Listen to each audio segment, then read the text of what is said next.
Live in Santa Cruz with the story. Yeah, Caitlin, this closure couldn't come at a worse time, with crab fishing season finally opening up in a week, and soon after that, salmon season at the beginning of April. So many fishermen are headed south for access to the sea.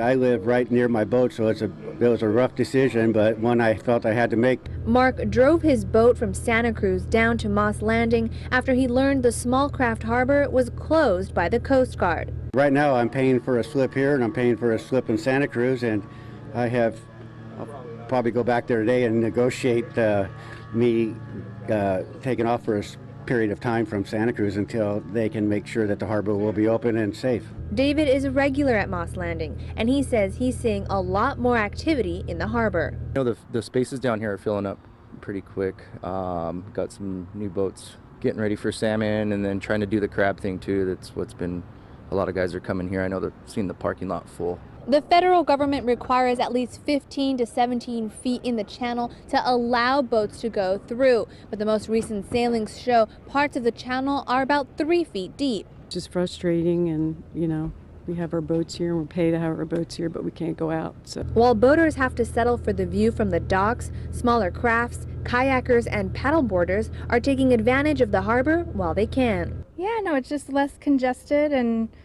just a really good way for paddleboarders to be out, you know, avoiding all the other boats.